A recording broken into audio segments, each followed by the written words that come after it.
बिस्मिल्लाहिर्रहमानिर्रहीम, अस्सलाम वालेकुम नाज़रीन, मैं हूं नासिर तूर और आप देख रहे हैं अपना यूट्यूब चैनल। फ़लस्तीन के बाद अगला नंबर पाकिस्तान का। क्या इंडिया पाकिस्तान पर हमला करने जा रहा है, जिसकी तैयारी वो कई सालों से कर रहा है। इसराइल भी यही चाहता है कि किसी और फ्रंट पर भी एक जंग शुरू हो, क्योंकि जैसे ही यूक्रेन रशिया वार शुरू हुई थी तो सारी कवरेज यूक्रेन वार को दी जा रही थी, और उसके बाद जैसे ही ये फ़लस्तीन इसराइल गज़ा की जंग शुरू हुई तो वहाँ पर सारी कवरेज, वहाँ पर मेन स्ट्रीम मीडिया चाहे तमाम खबरें नहीं दे रहा, लेकिन फिर भी जो सोशल मीडिया है वो ये तमाम खबरें ज़रूर दे रहा है। तो इसराइल चाहता है कि किसी और फ्रंट पर यह जंग शुरू हो। ये फ्रंट ईरान भी हो सकता है, ये जंग ईरान में भी लग सकती है और दूसरा पाकिस्तान में भी। अमेरिका बहादुर भी ये कह चुका है कि वो दो जंगें नहीं, बल्कि अगर एक जंग और लड़नी पड़े तो उसको भी स्पॉन्सर कर सकता है। वो जंग भी वो लड़ सकता है। उसके पास इतने वो फाइनेंशियली स्ट्रांग हैं, ये जो बाइडेन ने खुद कहा है। तो ईरान की बात अगर की जाए तो ईरान अपनी डिप्लोमेसी को बहुत ज़्यादा तेज़ कर दिया है उन्होंने। वो कभी यूएसए जाते हैं, कभी चाइना, कभी सऊदी अरेबिया और कभी दूसरे ममालिक में। उन्होंने फ़लस्तीन काज से भी वो थोड़ा पीछे हटे हैं कि वो हिजबुल्लाह को वैसे सपोर्ट नहीं करे जैसे वो पहले सपोर्ट कर रहे थे। तो इससे ये फ्रंट थोड़ा खाली हो जाता है कि ईरान और अमेरिका की जंग शुरू होगी। और वैसे भी अमेरिका अफगानिस्तान से ये सबक सीख चुका है कि कहीं पर भी डायरेक्टली इन्वॉल्व ना हुआ जाए, बल्कि इनडायरेक्टली किसी के कंधे पर रखकर बंदूक चलाई जाए। तो एक फ्रंट पाकिस्तान ही बच जाता है कि जहां पाकिस्तान और इंडिया की जंग शुरू हो सकती है। तो इसके कुछ चंद अहम पॉइंट्स के क्या क्या वजूहात हैं कि जिन वजूहात की बिना पर इंडिया पाकिस्तान पर अटैक कर सकता है और पाकिस्तान इसको कैसे काउंटर कर सकता है, पाकिस्तान के पास इसकी क्या ताकतें, क्या स्ट्रेटजीज हैं। आइए इनको एक एक करके डिस्कस करते हैं। सबसे पहली कि इंडिया के आइन में लिखा है कि कश्मीर और गिलगित बल्तिस्तान इंडिया का हिस्सा है, जबकि पाकिस्तान के कानून में लिखा है कि ऑक्युपाइड टेरिटरी है और हमने इसे आज़ाद करवाना है। तो आप जानते हैं कि जो कहीं पर भी कोई किसी जगह पर काबिज हो तो चीज़ उसी की मानी जाती है, और रजिस्ट्री भी उन्हीं के पास है। और रजिस्ट्री को अटेस्ट किसने करना है? यूनाइटेड नेशन ऑर्गेनाइजेशन ने। तो यूएनओ के पास जब वो जाएंगे तो अमेरिका के उसके साथ, यूएसए के साथ उनके अच्छे ताल्लुकात हैं, जिसकी बिना पर वो मज़ीद अपने आप को तगड़ा शो कर रहे हैं। और दूसरा, ये बैलेंस ऑफ पावर जो है पाकिस्तान और इंडिया के दरमियान, ये बहुत हद तक बिगड़ चुका है। पाकिस्तान के एक्स आर्मी चीफ ये कह चुके हैं कि हमारी फ़ौज जंग लड़ने की हालत में नहीं है, इनके टैंकों में तेल नहीं है। तो इससे एक मज़ीद गलत फहमी जो है वो जन्म ली। इंडिया अपने आप को बहुत स्ट्रॉन्ग समझने लग गया और हमेशा गलत फहमी ही जंग का बायस बनती है। इसके अलावा जो तीसरी अहम चीज़ कि इंडिया के पास इस वक्त 640 अरब डॉलर से ज़्यादा पड़े हुए हैं, जबकि पाकिस्तान 1 अरब डॉलर के लिए भीख मांगता फिर रहा है। 640 अरब डॉलर से इंडिया को अपने ऊपर एतमाद बहुत हुआ है, और जब कोई एतमाद के किसी लेवल से ज़्यादा जाए तो फिर वो किसी न किसी के साथ भिड़ भी ज़रूर जाता है। एक और चीज़ कि चंद्रयान का चांद पर उतरना, वो इस तरह से उन्होंने इस चीज़ को एक्सप्लेन किया था कि जैसे वो रूस और चाइना को उन्होंने फतह कर लिया, बल्कि वो उससे भी कहीं आगे चले गए, क्योंकि वो कहते हैं कि हम साउथ पोल पर उतरे हैं, नॉर्थ पोल पर उतरे हैं। हम लोग जहाँ पर सारे बाकी लोग उतरे, हम उससे डिफरेंट प्लेस पर उतरे। इससे कोई फ़ायदा नहीं हुआ, मगर उनका एतमाद इससे मज़ीद बढ़ा है। और इसके बाद एक अहम पॉइंट कि जिस तरह से इन्होंने कनाडा में नजर को कत्ल करवाया, और उसके बाद उनकी स्टेटमेंट्स ऐसी थी कि उन्होंने माना ही नहीं कि हमारी गलती है या हमारा कसूर था। उनकी लैंग्वेज ही ऐसी थी जिससे मतलब वो कनाडा को भी आंखें दिखा रहे थे। वो 5वीं बड़ी इकोनॉमी बन चुके हैं, तो ये बनता है।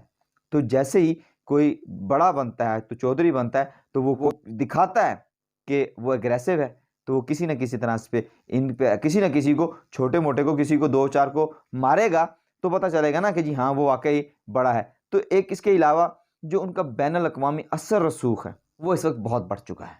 जैसे कि इसराइल को लगा कि उसका असर रसूख दुनिया में ज़्यादा है, और है भी ऐसे ही कि जैसे इसराइल ने फ़लस्तीन पर हमला किया तो उसके सारे दोस्त उसकी मदद को आए और उन्होंने खुलकर उसकी मदद भी की।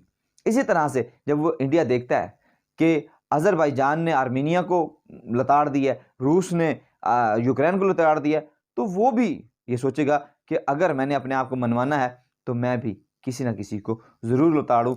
तो अगर कोई भी बड़े से बड़ा हो और वो मदहोशी में भी अपने से तगड़े से पंगा कभी नहीं लेता, अपने से जो लोअर होता है ना उसी से ही पंगा लेता है, तो इससे जंग के ख़तरात मज़ीद बढ़ते हैं।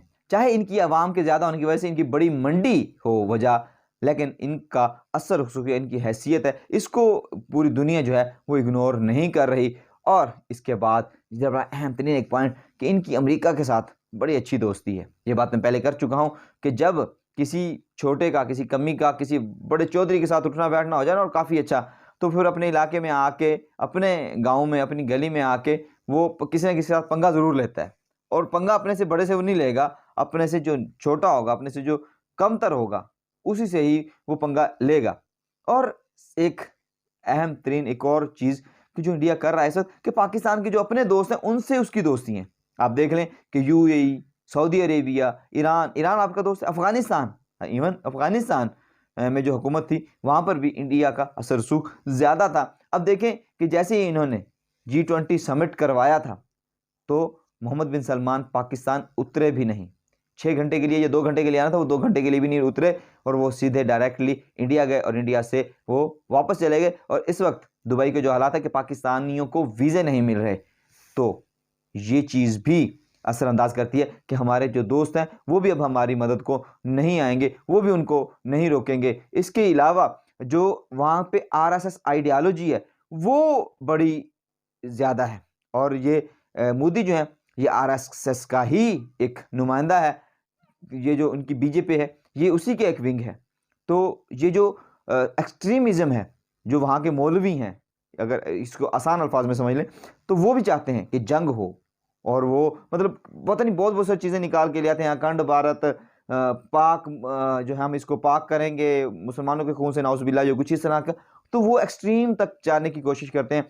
तो वो जब थोड़ा कोई तकड़ा हो, 4 पैसे भी ज़्यादा हों और बड़े किसी चौधरी के साथ दोस्ती भी हो, तो लाजमी बात है वो कुछ ना कुछ ज़रूर करता है। और आखिर में एक अहम तरीन पॉइंट कि पॉपुलैरिटी, जब कोई भी शख्स बहुत ज़्यादा पॉपुलर हो जाए, जैसे कि प्यूटन पॉपुलर हुए, उसके बाद रशिया यूक्रेन जंग शुरू होगी। शी जिनपिंग वो कितनी बार लाइफ टाइम उनके प्रेसिडेंट बन गए। ताइवान इशू मज़ीद ज़ोर पकड़ने लगा और अब इस बार तीसरी मरतबा मोदी वज़ीर आज़म बने जा रहा है, तो वो भी एक स्ट्रॉन्ग पर्सन बनता जा रहा है। तो जब कोई भी मज़ीद तगड़ा होता है तो वो अपने आप को शो कराने के लिए कुछ ना कुछ ऐसा ज़रूर करता है। ये 8 से 10 पॉइंट्स हैं जिनकी वजह से इंडिया कुछ ना कुछ हमला कर सकता है। लेकिन पाकिस्तान के पास क्या है?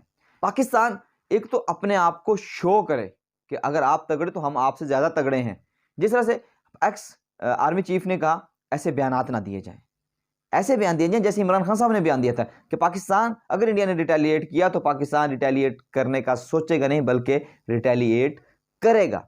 इस तरह के बयान दिए जाएं और पाकिस्तान अपने जो दोस्त हैं उनके साथ दोस्ती बेहतर करे, मांगने से परहेज करे, अपनी इकोनॉमी को बेहतर करे और दूसरा अमेरिका से ताल्लुकात भी बेहतर करे, क्योंकि अमेरिका को पाकिस्तान की ज़रूरत है।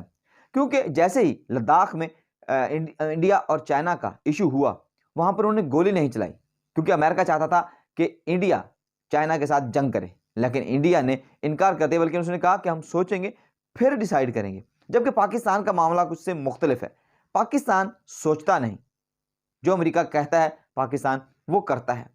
सिर्फ चाइना को काउंटर करने के लिए ही नहीं बल्कि अफगानिस्तान के लिए भी अमेरिका को पाकिस्तान की ज़रूरत है, मजबूरी है।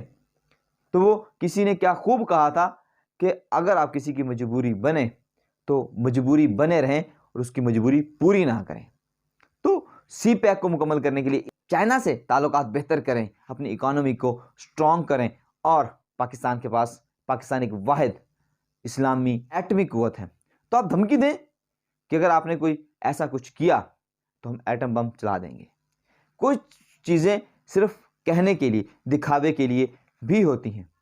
तो ऐसी चीज़ें करने से पाकिस्तान बेहतर परफॉर्म करेगा। और पाकिस्तान को एट द एंड एक आखिरी पॉइंट के पॉलिटिकल इंस्टेबिलिटी जो इस वक्त पाकिस्तान में जो एक मैस क्रिएट हुआ है, जो एक हालात ख़राब हैं, वो उसको कंट्रोल करे, उसके ऊपर काबू पाएँ ताकि पाकिस्तान के हालात बेहतर हों।